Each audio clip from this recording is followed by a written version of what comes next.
Olu lusasazo ngqo lweendaba kumagumbi ethu osasazo kuNdlunkulu we-SABC e-Auckland Park Gauteng naze ziphambili. We will not be bullied. We will not agree to be bullied.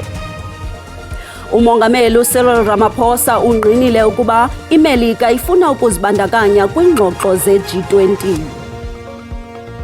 I took an oath in front of that particular police officer, that commissioner of oath, knowing that it's a lie. Usihlalo wekomishoni uJaji Mbuyiseli Madlanga ugadlele kwavakala ngakubuxoko benziwe ngusomashishini uBrown Mokgotsi esithi bubonisa ukuba ukufungela ubungqina kuthetha into kuMokgotsi.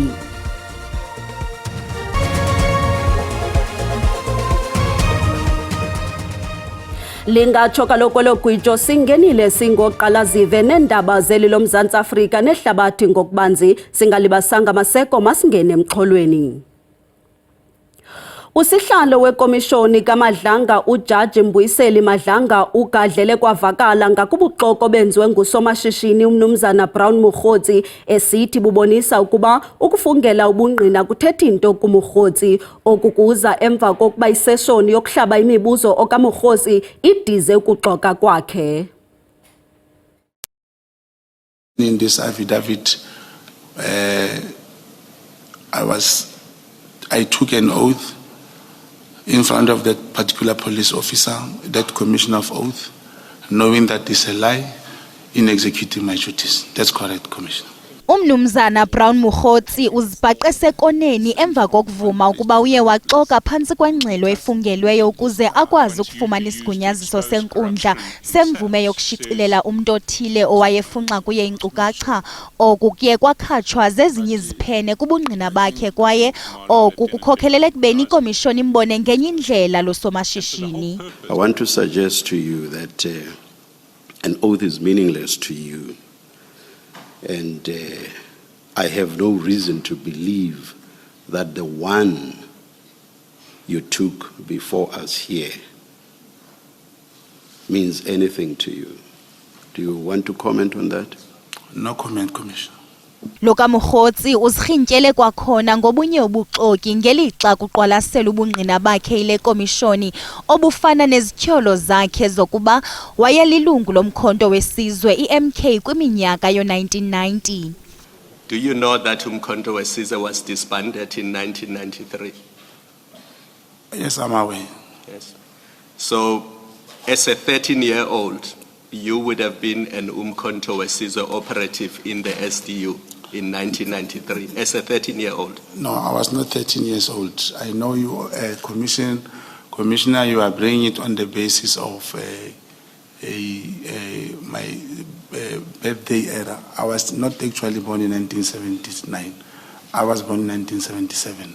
So that's another lie in your affidavit. No. When you said you were born in August 1979. Umnumzana Mokgotsi uxelele le komishoni ukuba akayazi ukuba wayithetha ukuthini ngethuba esithi bade bafumana impumelelo ethumela lo myalezo kumphathiswa wenkonzo yesipolisa okwikhefu elikhethekileyo umnumzana Senzo Mchunu okuna njengoko khokhela ubungqina Advocate Matthew Chuckleson ethe xa ihlaba ngemibuzo uMokgotsi ngemiyalezo yefowuni ethunyelwe nguMokgotsi kumnumzana Senzo Mchunu neyakuvu Smuzi Khet Matlala ibonisa igumgedle lokubambisa unjengele Dumisani Khumalo nonjengele Nhlanhla Mkhwanazi ngezithyolo zokuphazamisana nengalo yomthetho. Le komishoni yaqhuba kwakhona ngolwesibini weveke zayo. Umongameli Cyril Ramaphosa ugxeke ezinye zenkokheli zehlabathi ngokusebenzisa amaqhinga okuba zizibhongobhiyane iMelika irhorhisa uMzantsi Afrika ukuba kungabikho ngxelo yesivumelwano esithatyathwe zinkokheli kwingqungquthela eza kubanjwa ingekho yona kodwa ke esizifumene siza kungena emoyeni kukuba iMelika ifuna ukuzibandakanya kwakhona kwi-G20. Ukanti ke elinqaku sawuphinda sibuyele kulo kungekudala. Usodolophu womasipala ombaxa waseRhawutini uDada Morero uthi esi sixeko sikulungele ukusingatha ingqungquthela yeenkokheli ze-G20 kule mpelaveki, ethetha ekuqaliseni komboniso we-Homecoming oyinxalenye yenkqubo yenkcubeko ye-G20. uMorero uncome amaqela ahlukeneyo ngokuguqula izinto nangona kukho iingxaki ezincinci. Ingqungquthela eyindaba mlonyeni la eNingizimu Afrika i-G20 nalapho kulindeleke khona ukuthi kufike abaholi bamazwe omhlaba, imeya yaseGoli ithi konke sekumngomumo. The President did make a call and said, you are hosting the G20, you want a clean city, you want infrastructure that is proper, so go and do the work. And we believe that we have done everything we should do in preparing for this important event. But over and above, it's about what do we do beyond the G20 to ensure sustainability of the work that we have been doing, infrastructure and everything. Imeya yaseGoli uDada Morero uthi ke konke kuzohamba kahle kule ngqungquthela. Inxusa laseFrance elizinzela eNingizimu Afrika lithi liyayeseka le ngqungquthela kanti nomengameli wabo uyayeseka uzotheleka maduze. France approaches and has been approaching the event in two ways. First of all, again, you know the support of France to multilateralism. We are exactly on the same page as South Africa on that. We value the G20 as a format. We do support the South African presidency. We do support the priorities of the South African presidency. That's one. That's why President Macron is staying for the whole duration of the summit. Two, President Macron decided to arrive earlier in South Africa because he wanted to have a bilateral sequence, and that's why he will be here earlier. He will have a meeting with President Ramaphosa. Igama lami nguCalvin wakwaDludla, endabeni ze-SABC ngibika ngiseGoli. Ukanti ziqalile ukugaleleka inkokheli zamazwe ngamazwe kunye nabathunywa abaza kuzimasa le ngqungquthela ye-G20 neyo yokuqala ukubanjwa kwilizwekazi iAfrika. Le ngqungquthela iza kubanjelwa eNasrec eRhawutini kule mpelaveki. Ukanti sinaye umdidiyeli wethu uHlela Mquqo oza kudadela enzulwini ngalomba. Hlela, ndizibulisele sikwamkele sibulele nangexesha lakho. Khasele usixelela into ba le ngqungquthela iza kuxela kuphi umxholo. Enkosi Mabhayi. Le ngqungquthela ye-G20 eqalwayo ukubanjwa kwilizwekazi lase-Afrika izawuxela kumxholo othi solidarity, equality and sustainability. NgesiXhosa ke ithi umanyano, umakulinganwe kwakunye nozinzo. Ingaba ke Hlela, zeziphi inkokheli esele zigalelekile mhlambi kweli loMzantsi Afrika? Ngoku sizawuke emoyeni ibigaleleka inkokheli isuka kwilizwe laseMalaysia. Kwakhona sinile into kokubana nangaliphi na ixesha ngoku inkokheli yaseChina nayo izawugaleleka kwi-airport yase-OR Tambo. Kwakhona ke apha emini ufikile uPrime Minister wase-Australia naye uzokuzimasa le ngqungquthela. Kwakunye ke i-EU nayo ithumele igqiza layo likhokhelwa nguPresident we-Council kwakunye noPresident we-Commission. Silindeleke into bana ke apha ekudeni bobusuku bafika kwakhona abanye ezinye inkokheli okanye abathunywa bezinye bamanye amazwe kwakunye ke nangomso baza kugaleleka abanye. Ezingenayo ngoku Hlela zithi iMelika izitshintshile ingqondo, ifuna ngoku ukuza kule ngqungquthela nangona ngekabikho mthunywa ke osele ecacile. Ngaphambili iMelika ibisithi ayizi kweli loMzantsi Afrika, ayizukuzibandakanya. Ingaba mhlambi intoni ngokucinga kwakho enoba iphembelele esi sigqibo sikhawulezileyo? Eyona nto siyixoxelayo kukubana iMelika ibonile ukuba yakugrogrisa okokubana yonke i-declaration eza kuthethwa kwi-G20 yona izayibona njengenal involved. So sibonele ke into bana iMelika iqonde into kokubana okokubana ayizanga apha iza kushekela ngasemva. Yoko loo iqondile into kokubana mayikhawulezise ithathe isigqibo sokubana mayikhawulezise ithumele umuntu okwangoku ke asikakayazi nokokubana uza kufika umuntu ngobuqu bakhe okanye iMelika iyakuthi ingene apha kule ngqungquthela ngobuxhakaxhaka bale mihla. Kubantu ababukeleyo basemakhaya abathi asazi nokuyazi lento yale G20 iqhubayo, ungathi qabaqaba mhlambi ucacise nje ngokuncinci ucacisa ngayo. I-G20 Lisa ngamazwe angamashumi amabini athe adibana amazwe ngamazwe ehlabathi.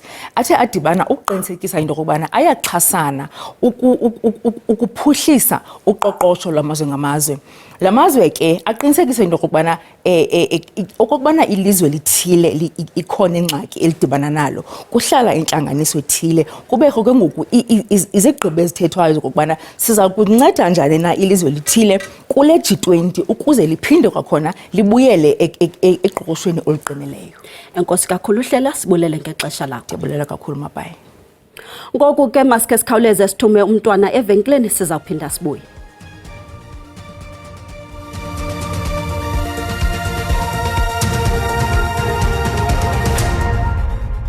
Sinamkele kwakhona sibuyele kwinqaku lethu elithi umongameli Cyril Ramaphosa ugxeke ezinye zenkokheli zehlabathi ngokusebenzisa amaqhinga okuba zizibhongobhiyane. iMelika irogrisa uMzantsi Afrika ukuba kungabikho ngxelo yesivumelwano esithatyathwe zinkokheli kwingqungquthela ezakubanjwa ingekho yona, kodwa ke sizifumene siza kungena emoyeni kukuba iMelika ifuna ukuzibandakanya kwakhona kwi-G20.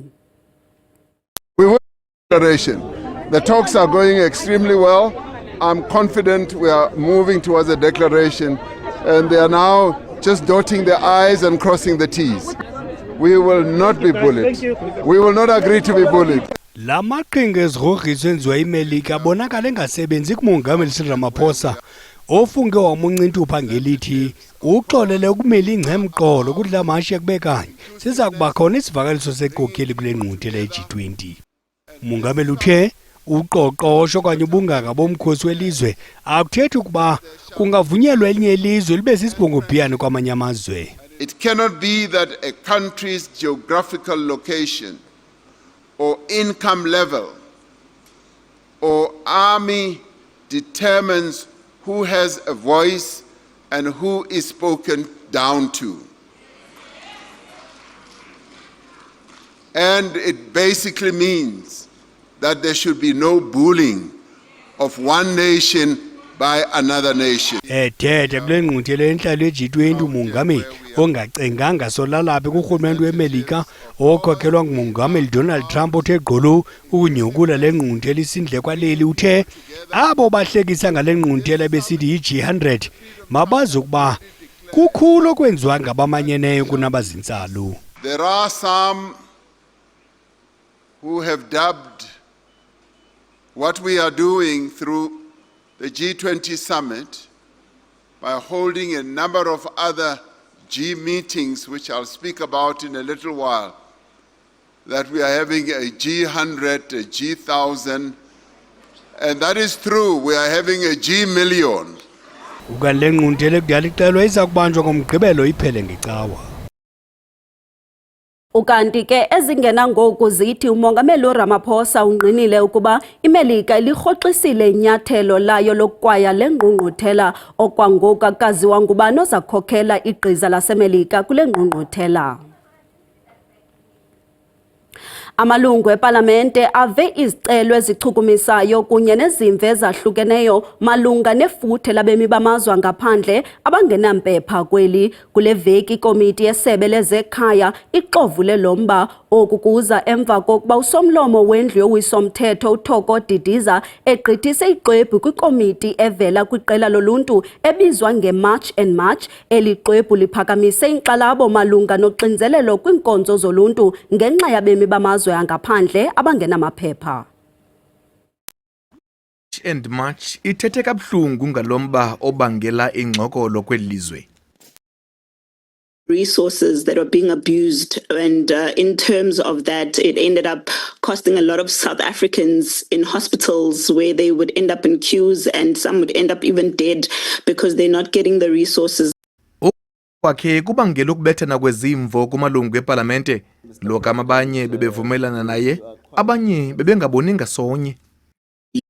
For many vulnerable South Africans, it saddens me and it's painful to my heart as well to hear you trying by all means to beg your government to look after its own citizens. We have failed you as a South African government. Are there statistics available that we can rely on to say this is the statistical evidence that demonstrates, that shows that indeed these people they are impacting the quality of service to such an extent that South Africans are no longer able to enjoy quality health services? These concerns that we are getting are not only being shared by millions of South Africans, but also acknowledged by the Minister of Finance, who has recognized the growing strain that illegal immigrants places on our already barren focus.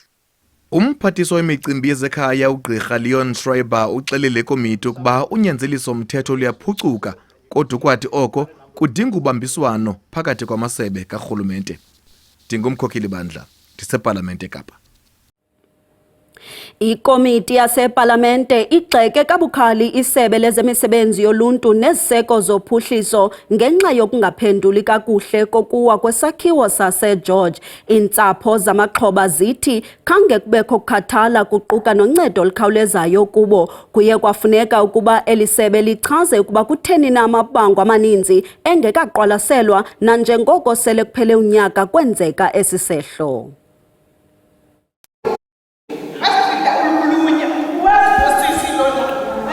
Iintsapho zamaxhoba kunye nabo basindayo bathethe bophela malunga nongafumani ululeko lwengqondo lwaneleyo.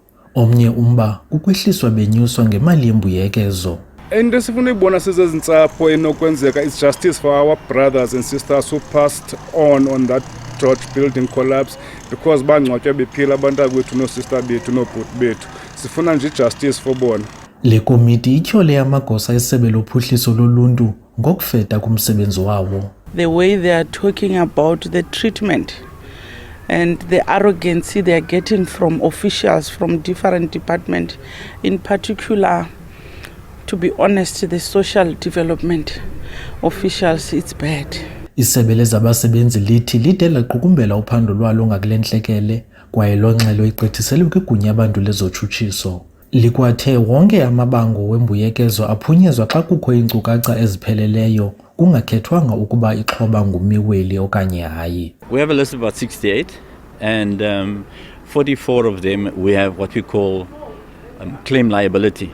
In other words, we're going to pay, but we just need some other matters. In other words, I said I'm going to pay to you, but please bring your bank account so I can pay the money into. So you literally can say they are finalized. Le komiti iza kuqulunqa ingxelo eza kuthiwa thaca eParlamente zingagqithanga iintsuku ezingama-30. Kwiindaba ze-SABC ndinguSiphiwe Ngobasi, eThemba Lethu, eGeorge.